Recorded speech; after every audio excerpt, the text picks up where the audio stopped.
रीमा आणि अमोलचं लग्न नुकतंच झालं होतं. लग्नाला फक्त 2 महिने झाले होते. सुरुवातीचे दिवस खूप आनंदात जात होते. दोघेही एकमेकावर खूप प्रेम करत होते. रीमाला वाटत होतं की तिला आयुष्यात खूप चांगला जोडीदार मिळाला आहे. अमोल शांत, समजूतदार आणि काळजी घेणारा होता. रीमा आणि अमोल मुंबईत एक छोट्या पण सुंदर फ्लॅटमध्ये राहत होते. लग्नानंतर काही दिवसांनी रीमाची आई सविता काही दिवस त्यांच्या घरी राहायला आली.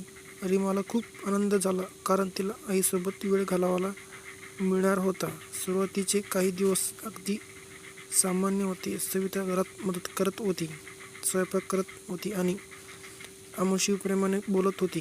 अमोलही तिला खूप आदर करत होता. पण हळूहळू रीमाला काही गोष्टी विचित्र वाटायला लागल्या.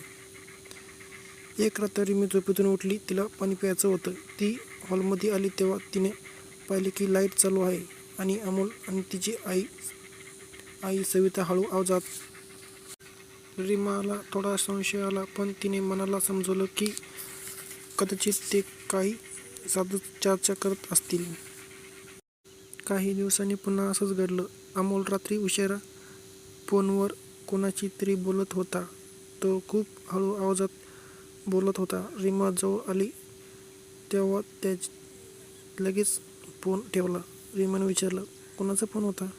अमोल थोडा घाबरल्यासारखा झाला आणि म्हणाला, ऑफिसमधला कॉल होता. पण दुसऱ्या दिवशी रीमाला कळलं की त्या वेळेला ऑफिसमधून कोणताही कॉल आला नव्हता. आता मात्र रीमाच्या मनात शंका वाढू लागली. तिला जाणवत होतं की काहीतरी तिच्यापासून लपवलं जात आहे. एके दिवशी रीमा ऑफिसमधून नेहमीपेक्षा थोडी लवकर घरी आली. घराचा दरवाजा अर्धा उघडा होता. आतून हळू आवाजात बोलण्याचा आवाज येत होता. रीमा शांतपणे आत गेली. हॉलमध्ये कोणी नव्हतं, पण बेडरूममधून आवाज येत होता. ती हळूच दरवाजाजवळ गेली आणि आतून येणारे शब्द ऐकू लागली. आत अमोल आणि सविता बोलत होते.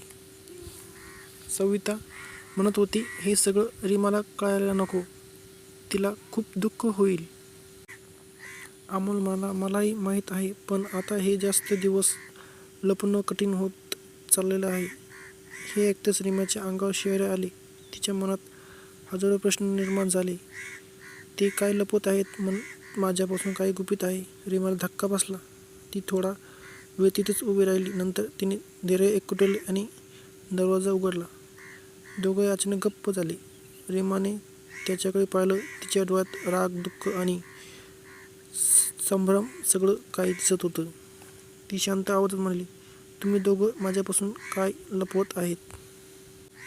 अमोल आणि सविता एकमेकाकडे पाहू लागले. काही क्षण कोणीही बोललेलं नाही. शेवटी सविता हळू आवाजात म्हणाली, रीमा आधी बस, आम्हाला तुला काय महत्त्वाचं सांगायचं आहे. रीमा तिथेच खुर्चीवर बसली. तिचं हृदय जोरात धडधडत होतं. अमोल म्हणाला, रीमा, आम्ही काही चुकीचं करत नाहीत, पण एक सत्य आहे जे आम्ही तुला सांगायची हिंमत करत नव्हतो. रीमा अजूनही गोंधळली. सविता म्हणाली, अमोल माझ्या जुन्या मित्राचा मुलगा आहे. तुझं लग्न ठरवताना आम्हाला हे कळलं होतं. काही जुने कौटुंबिक प्रश्न होते ज्यामुळे आम्ही तुला आधी सांगितलेलं नाही. रीमा काही क्षण शांत बसली. तिच्या मनात अजूनही शंका होती. त्या दिवशी तिला एक गोष्ट समजली. नात्यामध्ये सर्वात महत्त्वाची गोष्ट म्हणजे विश्वास आणि सत्य. जर सत्य लपवलं गेलं तर छोटा संशय मोठा वाद बनवू शकतो. रीमाने ठरवलं की ती पूर्ण सत्य जाणून घेईन आणि त्या पुढचा निर्णय घेईन. तर मित्रांनो, तुम्हाला हा व्हिडिओ कसा आवडला कमेंटमध्ये नक्की सांगा. तर मित्रांनो, तुम्ही चॅनलवर नवीन असाल तर चॅनल लाईक, शेअर, सबस्क्राईब नक्की करा मित्रांनो.